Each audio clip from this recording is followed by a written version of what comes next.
Thanks everybody for being here. We just had FBI Director Wray. He's testifying in front of the House Permanent Select Intelligence Committee.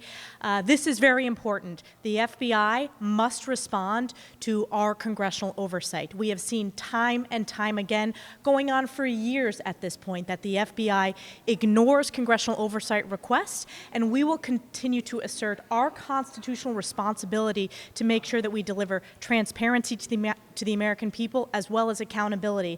This is something that I know very well, whether it was serving on the Intelligence Committee during the very politicized reign under Adam Schiff and the important oversight work of the FBI then, or most recently, important to my district, we had the deadliest vehicular crash in decades, and the FBI, it took my aggressive oversight to demand a briefing, an investigation, and ultimately the families and victims brief. So we have a long, many-year, multi-faceted effort from my office and committees, but you continue to see the stonewalling from the FBI. That has to stop.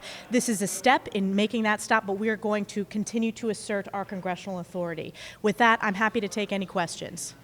Chairman, you're on the weaponization subcommittee that's all about looking at parts of the federal government that's weaponized.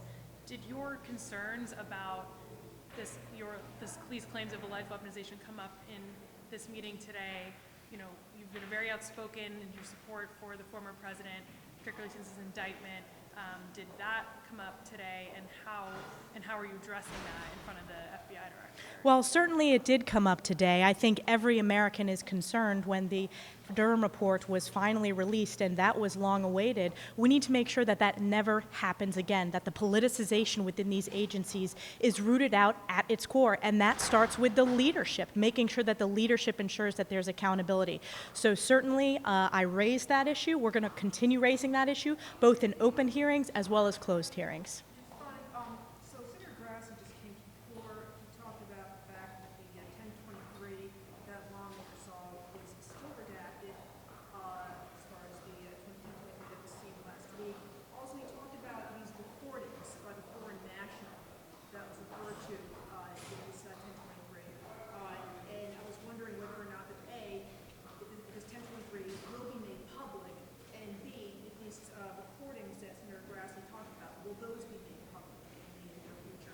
Well, certainly I stand by both Senator Grassley and Chairman Jamie Comer's exceptional oversight work. Senator Grassley has been on these issues for years, and so has Jamie Comer. I'm going to let Chairman Comer take the lead on any announcements in terms of our fight to make sure that there's redactions, as well as making these transparent to the American people. But we fully support, the House Republican Conference fully supports all of our efforts for accountability and transparency. And Chairman Jamie Comer is doing an exceptional job shining light on the corruption of Biden's family and the President of the United States himself. Did Section 702 and abuses from that? I know you guys have issued concerns. Did that come up at all? It's one of our top concerns, going back to Operation Crossfire Hurricane, the egregious FISA abuses.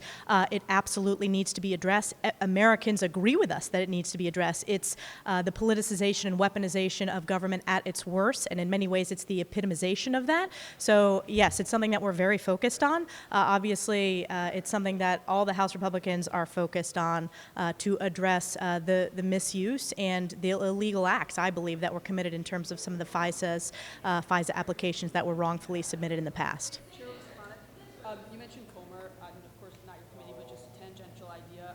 Last week, the Oversight Committee came close to holding Wray in contempt, or holding a vote to hold Wray in contempt. Did that come up at all at today's meeting? It shouldn't take a threat of contempt to have responses from federal agencies. We, as members of Congress, on behalf of the American people, it is our constitutional responsibility to have oversight. They need to respond. This is stonewalling year after year. It shouldn't take a contempt. That is a tool in our toolkit, and I know the Speaker will not hesitate to use it if these agencies do not turn over the documents. And it's not just the FBI. Look at the Department of State. Look at Secretary Blinken's refusal initially to turn over the information, for example, to Chairman McCall regarding the Afghanistan withdrawal cables. Ultimately, that took a contempt threat. So we will make sure that we use every tool in our congressional toolbox to demand responses from these agencies. I'll take one more question. Did Director Wray respond to the allegations that you made as a two-tiered system of justice in this country?